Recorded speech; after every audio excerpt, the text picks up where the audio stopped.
Our days are shaped by rules and regulations. Some feel reassuring, while others can feel restrictive. But when done right, regulation can be a catalyst for societal progress and economic growth. It can unlock markets, enforce ethical standards, and build trust. But there's challenges too, including added cost, complexity, and frustrations.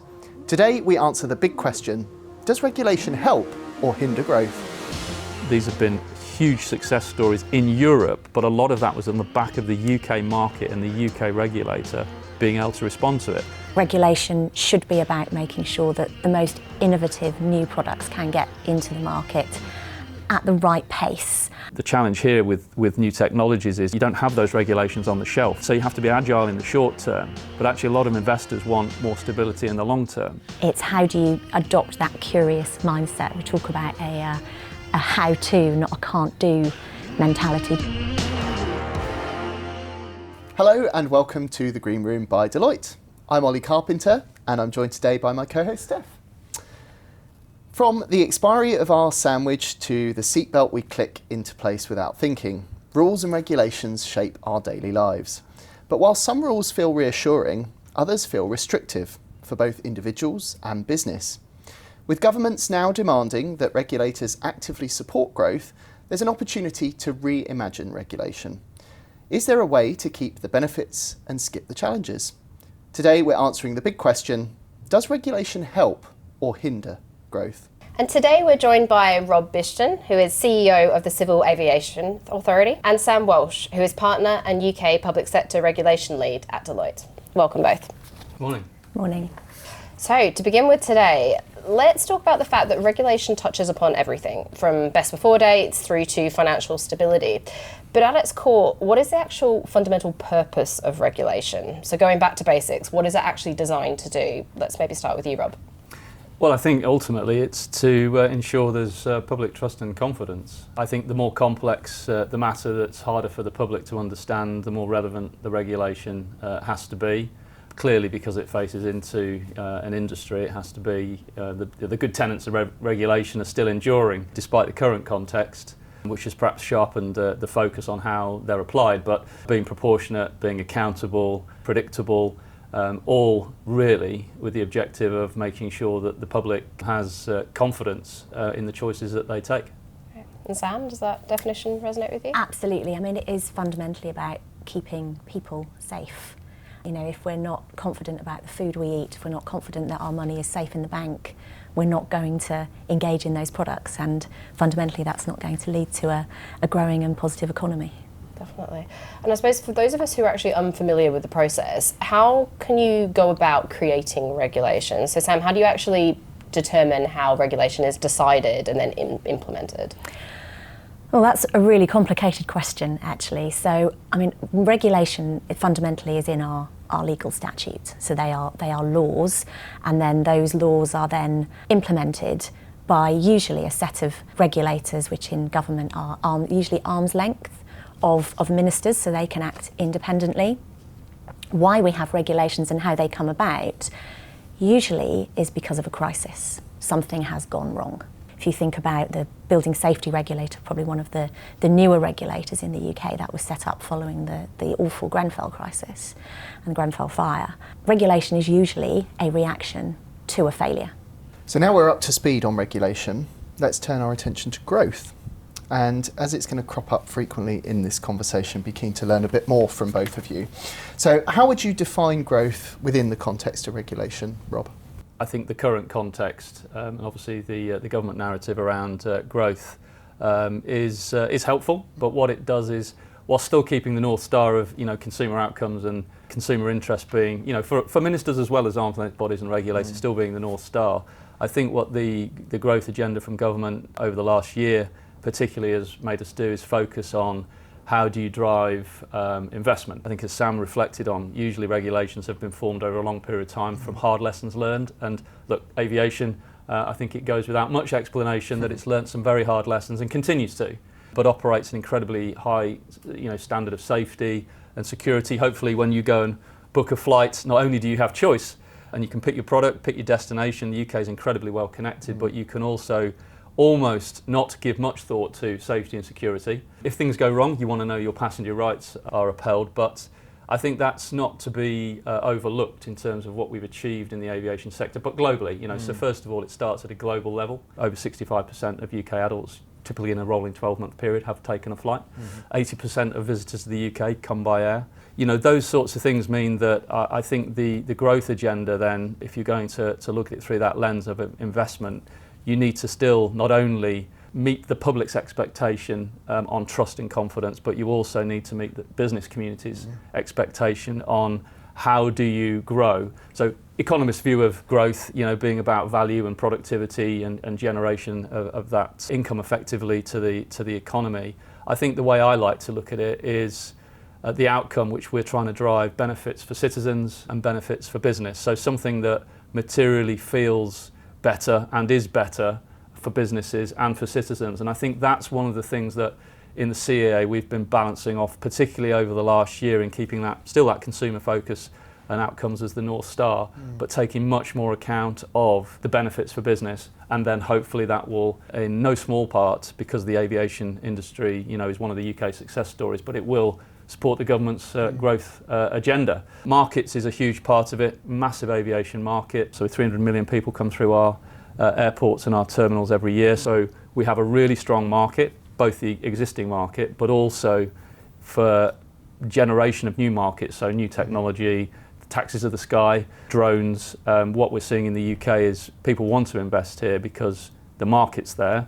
What we have to do as a regulator is make sure that current incumbents aren't restricting market access and market entry, that we're agile and we can both, I think, balance the existing industry and the established industry and what they want, which is largely, stability and predictability in regulation, versus trying to unlock investment because we're still agile to be able to deal with new and novel challenges that are new to, because it's one ecosystem globally and one ecosystem domestically. So I think that's why we welcome the growth agenda, and it helps us work through those really difficult challenges and balancing how we bring our people on that journey too.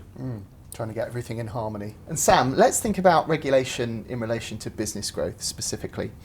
How can regulation stimulate that growth, and can you give us any examples?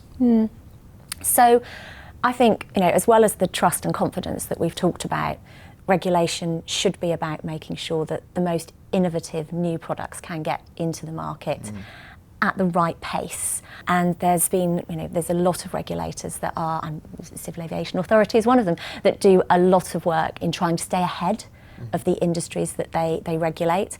A good example probably is food. There's been a lot of innovation in food in the last few years, so people eating alternative proteins, lab-grown meat, and that is a whole new set of things to eat, a whole new set of science to understand, and the Food Standards Agency is working very hard to try and keep on top of that science and to make sure that those applications flow as smoothly as they can. But there are challenges with that. So whilst we were in the EU, we were able to rely a lot on science from other parts of the EU and to be part of a sort of shared ecosystem of science. There's a big challenge with that now. We've come out of the EU that we're much more self-reliant. It takes longer for us to build that evidence base, to be confident, to be able to approve those new foods. And often regulation, I suppose, can sometimes seem controversial when it first comes in.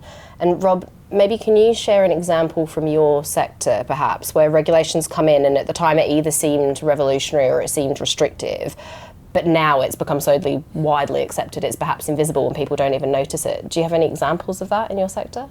Yeah, well, it's interesting you open this up by talking about sandwich expiry dates and seatbelts. I mean, I'm of a generation where, when the seatbelt laws came in, there was a whole allergic reaction to, almost like it was an assault on everyone's liberty to wear a seatbelt. And then, over time and with education, it's now an automatic habit none of us thinks about. And I think that's the case, in terms of aviation, particularly on safety and security, where you get yourself, I think when you book a flight, you get yourself into a mode to what to expect at the airport, security checks, and obviously bringing in things like, liquid scanners now to deal with what was a threat, but to deal with it in a way that's still very customer experience related now to improve that experience.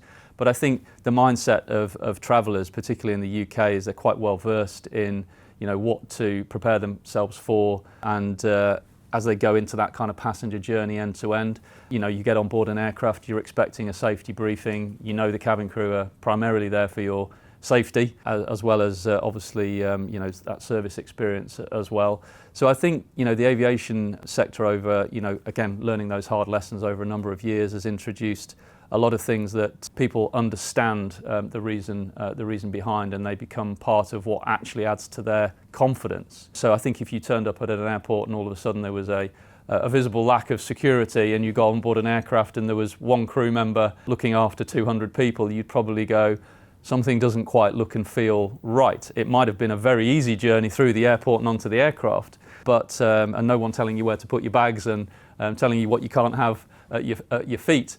But actually, would that build your confidence and trust? So I think that's sort of an example of what we've built as a system. Mm-hmm. Very interesting, and that brings us nicely on to the next part, where we'd like to look at sort of challenges and opportunities around regulation. And you've both provided some very interesting examples in terms of the sectors you've worked in and what you've seen from a regulatory perspective. But from your various vantage points, what does good regulation look like? And is there always an element of challenge to that due to how the regulation's designed and the scale of the environments it has to cover? Sam? I think good regulation is really connected to the industry that is being regulated. We talked about that regulators need to at least keep pace and ideally stay ahead of the industries that they regulate. But I think that because of a lot of our regulations are very old, they were put in place tens of years ago, very difficult to change our legislation. And therefore that means that a lot of regulators don't have the impetus to want to and can refresh their regulatory approach. So I think there's something about being really connected to that industry, listening to what is happening in that industry and thinking about how your regulatory approach adapts. There's been a big shift in regulation from what has historically been very rules-based, someone walking around with a clipboard, have you done this, have you done that, to things that are much more outcome-based. So this is the outcome the regulator's seeking to achieve, and as an organisation, how are you achieving that outcome? Which gives, it's two sides of a coin though, that. On the one hand, it gives businesses the opportunity to consider how they should best achieve that outcome in a more flexible way, but many businesses just want the tick list and to go, yeah, I've done that, I've done that, I've done that, therefore I comply. So I think there is a lot of evolution in regulatory practice. There are impediments in doing it though. And Rob, I suppose from your perspective, you've sort of given some examples of walking through security at an airport. It's second nature to us who are travelling. Is that a good thing that regulation becomes second nature to us, or do you think there's more to it in terms of building good regulation? No, Sam makes an interesting point about it's hard to change. So the trap there is usually regulation's been written for a good reason, but you have to stay abreast of context and change, and particularly the sector maturity. So if you talk to business leaders, they'll talk about integrating partners into their business models rather than having service providers. Actually, with the established sector, so the big airports we all know, whether it be the bigger airlines, yes, there's been a long history of how the regulations that regulate those particular entities exist, and there's a very good reason why they're written the way they are. But actually, what you find yourself doing as a regulator to look at outcomes is, I find we're much more integrated into how they run their businesses rather than taking a purely regulatory approach. Yes, at times there might be something from a compliance point of view that you have to draw attention to and make sure the organisation rectifies. But actually, if you're looking at performance, particularly safety, security and consumer experience now, I think it's much more about how do you work with the established sector that are mature, because they understand from the board level down in their organisations how important safety is, how important security is, how important customer experience is and their brand, because there is choice, and the UK has an incredible amount of choice for consumers in the aviation sector. So I think the regulatory posture there is much more integrated into driving performance.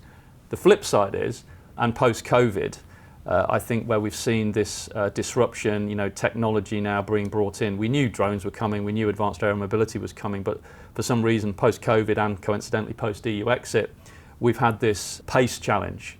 And of course, government's growth agenda, case in point, where to try and unlock that investment for that sector's not mature. So you have to take a very different regulatory approach there. Usually good regulation it's sort of stable and predictable and signals the longer term view.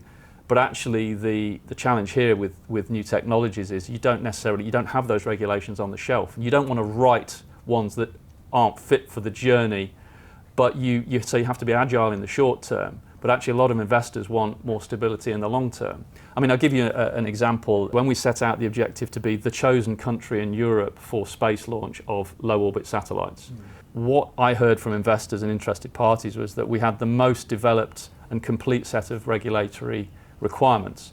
Now that drove certainty to those wanting to plan. Now of course the flip side of that is if those requirements are onerous, not pragmatic, very complex, and multi-agency, which is still a challenge for us when it comes to things like space launch.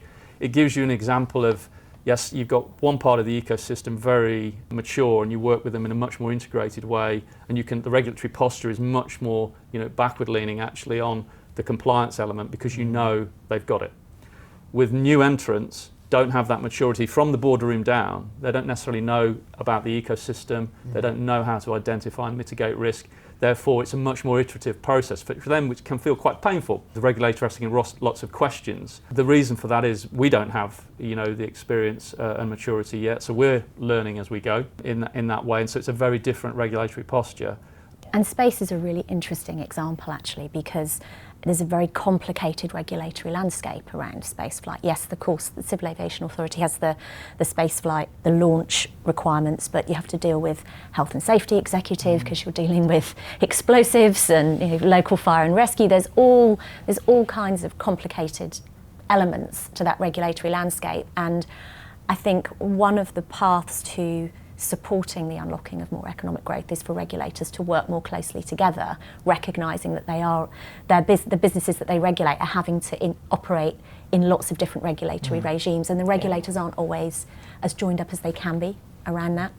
Yeah, and it's interesting, isn't it? Because you touched upon it there, but if we're thinking about the proactive way of bringing regulation in, and you look at technologies like AI, and others, what are you seeing in terms of other regulators preparing for stuff that's coming down the line that might not have even sort of got to us yet? How can they be proactive? So we set up a sandbox. We also have got a commercial division of the CAA in our CAA International subsidiary company that also helped in the early days of the formation of advisory services. But our sandbox and our innovation system has worked really well for us in terms of giving new applicants that don't understand, the regulatory pathways on novel and challenges an entry into the CA, so we can start that discourse and find ways through and find solutions to deal with these new and novel challenges. You do have to sort of compartmentalise it to a degree when it's in that sort of sandbox phase, because you give a different permission field to all of the actors in it, whether it be from our side or from the applicant's side. You're basically saying, look, here's a permission field to deal with something that neither of us fully understand and know, but we're willing to sort of learn as we go. Every day, a school day in aviation, as I'm still finding after 30 odd years, but particularly in this area. And as long as you have that sort of almost agreement that, we can't offer the certainty, but we want to enter into the dialogue, bring your thoughts and ideas to us early, engage early, and let's work these challenges through. And let's see what we can read across from because we are, an organisation that's there as on behalf of government as well, the sort of aviation and space expert body. So we've got a lot of specialists, so we've got a lot of knowledge, skills and experience. Some of those apply to new challenges. Some of those, if applied just directly, would perhaps slow down the ability to innovate. But I always say, when it comes to aviation, if we create a space where we can have the dialogue, turn some stuff to learn some stuff, so allow some activity to happen. And actually, one of the things we've learned over the last couple of years is allowing things to fail, but fail safely. So I think our experience as being the regulator of a very established industry over many decades that's learned lessons with high cost, and that safety performance, security performance being so high, and generally a resilient system as well, where consumers can expect good experience. I think it was very difficult for colleagues in the CAA to understand how to allow something to happen without the certainty that it would be highly improbable it would fail. However, we had to get to a mindset of going, okay, well, if you're going to do a space launch, space is difficult and it can fail. If it fails, you will learn, we will learn. So can we do it so there is no third-party impact, no other, so injury or death or harm to assets? And I think, again, when it comes to testing on the ground, it's quite difficult for colleagues to get past that sort of fear barrier of, well, what if it goes wrong? Well, if it goes wrong in a way that everybody learns and no one's hurt or injured and there's no significant asset damage, or the commercial organisation can at least recover from that, then that's about learning as we go. And I think that's been part of what we've been wrestling with over the last couple of years. And that cultural element of embracing innovation is probably the biggest barrier to overcome. And there are people working in regulators who very, very much focused on safety, security, and when these new innovations come in, it's how do you adopt that curious mindset. We talk about a how-to, not a can't-do mentality, but it's a big shift. And I mean, the culture challenge is perhaps the biggest one for me as a kind of a leader in the organisation. It's been because you've got to respect your experts, you've got to bring them on the journey, you need them, and yet you're asking them in a certain way to operate differently with different challenges and that uncertainty. I mean, I can remember Steve Jobs' quote of what separates a leader from a follower, and it's the ability to innovate or allow innovation. Other quotes are out there as well that I sort of remind myself of that help me think about the challenges you have as a leader within an organisation, making sure that you can bring colleagues with you, but still respect their insights and their knowledge, skills, and experience. The journey for young women in work can be fraught with unseen hurdles. Finding that first job, the struggle for fair pay, and a fight for essential training. That's why we're proud to support Young Women's Trust as part of our social impact programme. The charity campaigns for an equal world of work and empowers young women across England and Wales to come together, build their self-belief, get support, and get their voices heard. They give young women the chance to fulfil their ambitions. Visit youngwomenstrust.org to find out how you can support today. You've spoken about innovation in your industry, and I think sticking to that thread, looking at reimagining regulation now and the future, a recent report by your team, Sam, looked at the role of regulation within the context of the UK government's industrial strategy and spending review. And that concluded that there's an opportunity to reimagine regulation. So with that in mind, how can regulation be designed so that it's good for the economy? I don't think anyone sets out to design regulation that's bad for the economy, I think I would start with. I think there's a lot of discussion with government around the removal of red tape. And you kind of have this kind of debate about what is red tape. And I think red tape comes from a variety of places. Some of our laws are really old. They were written at a time when everything was wet signatures on paper. So there's some really kind of old stuff in that legislation that acts as a barrier that need to be changed. But there's obviously a very long process to change laws in Parliament. There are undoubtedly things that regulators ask the regulated businesses for that could be done better, stroke differently. And I think that's the area where I would be inclined to focus around how do you, if you're asking for data from your regulated population, how do you get it from them in a way that's not burdensome for them? Regulators a lot of the time can think about how do they want to receive something, not about what the easiest way is for the industry to give it to them. So I think more dialogue around how to achieve the regulatory outcome in a way that takes the grit out of the machine for the regulated population.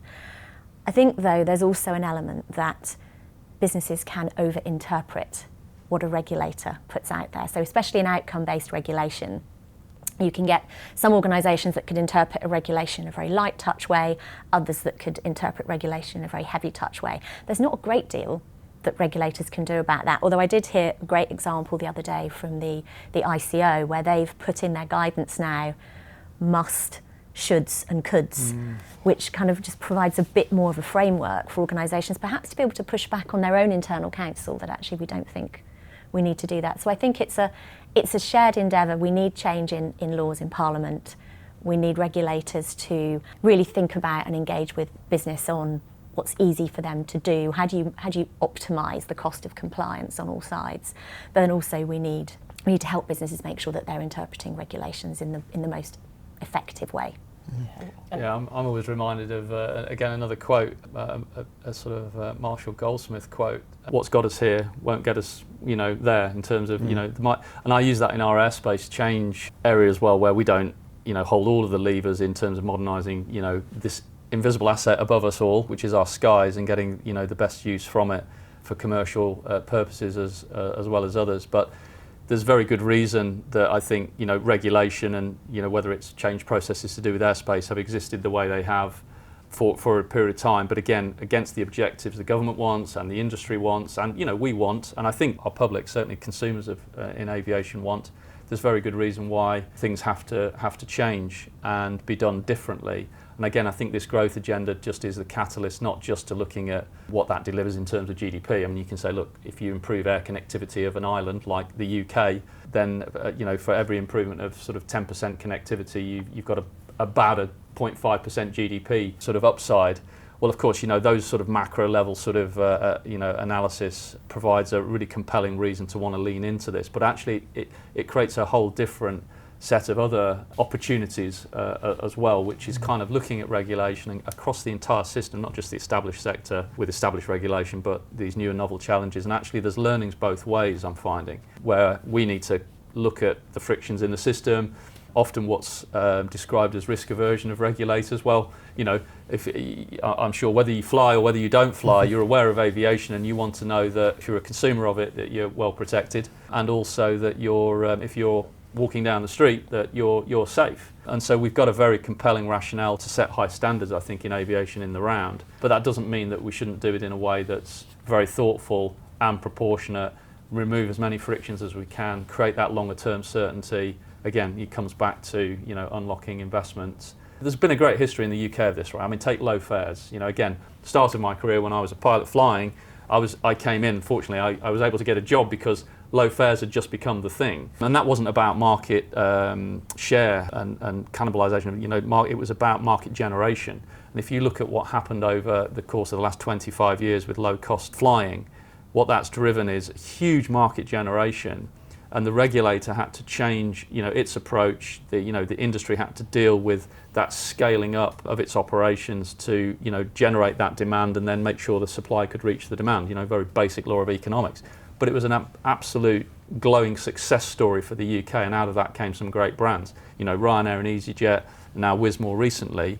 These have been huge success stories in Europe, but a lot of that was on the back of the UK market and the UK regulator being able to respond to it. So we do have things that we can draw upon from the past, but what's different now is the scrutiny on particularly the pace challenge, that we're asked to sort of unlock these things for the future and deliver those tangible outcomes. Definitely. And you sort of touched upon it there, but from like a skills perspective, if we're looking forward and we're talking about this sort of growth and change that's needed, you noted the fact that you were a pilot yourself. Is it important to have the skills in-house? Is it important to work across sectors?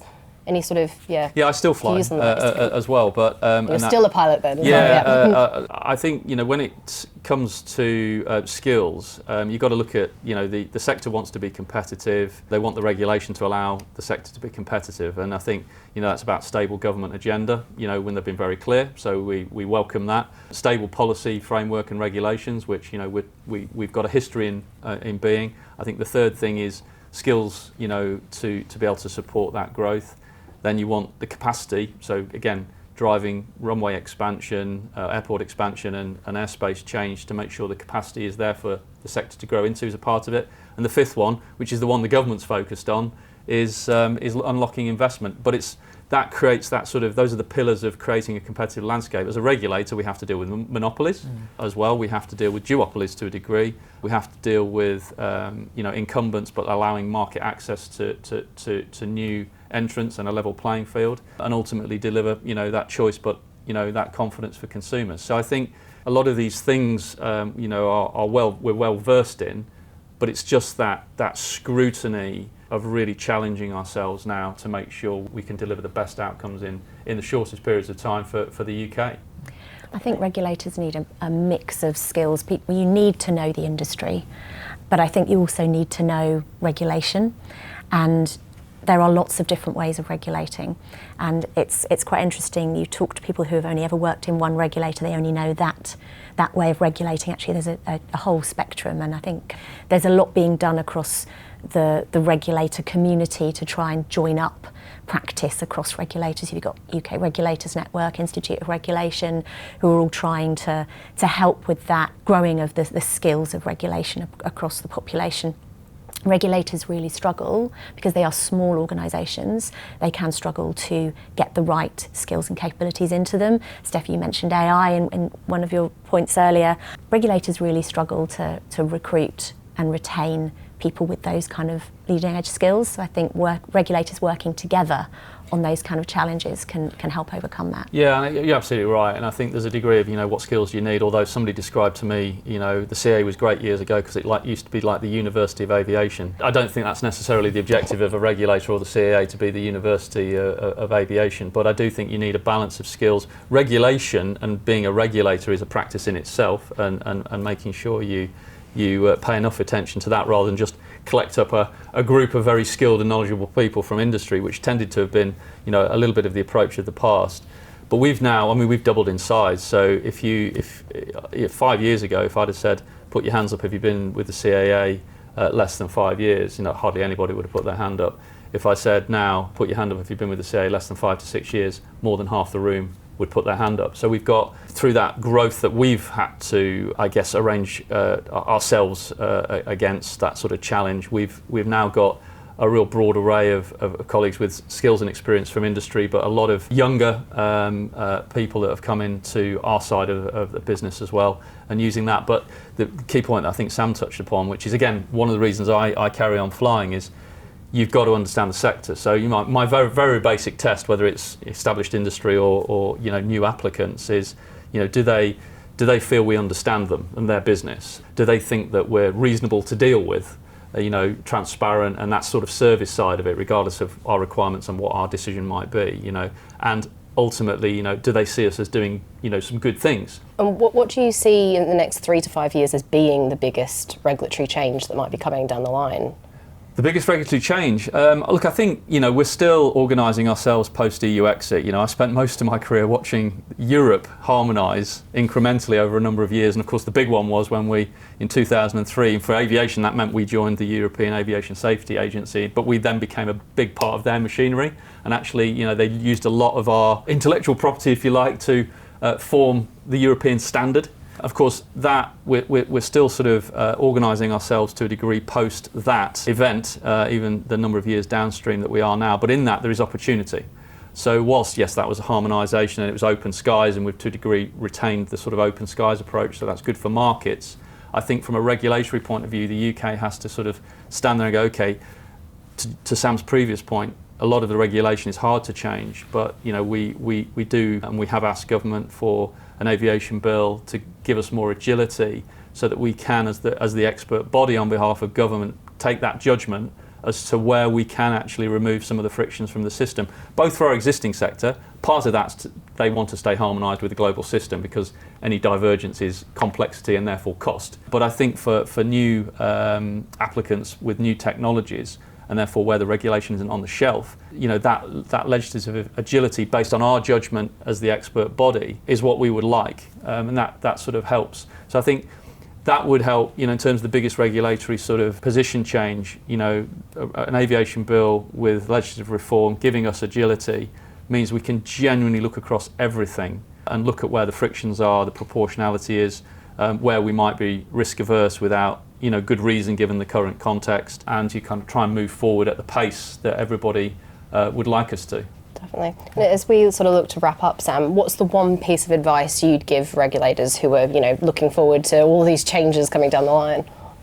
I I like your phrase, Rob, about the leaning into it and embracing it. It's not going to go away. The desire for regulators to demonstrate how they're contributing to growth. I think regulators being able to draw a line, direct line that says from doing this has created this much economic growth. I think they need to lean more into that. And in order to do that, they're going to need to lean more into engaging with the industry, being quite self-reflective on what they could do differently, where the grit is in the machine. It's very difficult to do that yourself in isolation. You need to do that in concert with the industry and working closely with the other regulators. Definitely. And we've touched on a very broad array of regulation and regulatory topics, and we could probably keep talking about this all day, but we are running out of time. So to close, we always like to bring it back to our big question.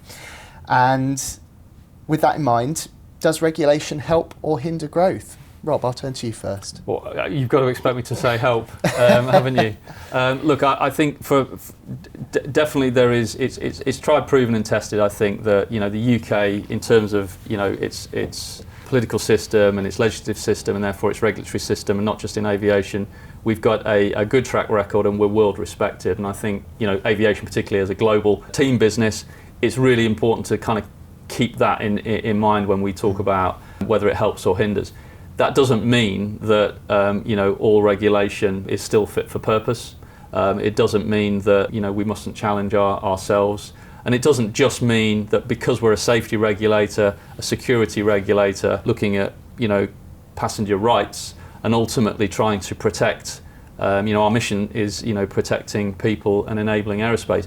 It doesn't mean we play those cards lightly to say, and that's the reason why, because it's very easy to catastrophize outcomes.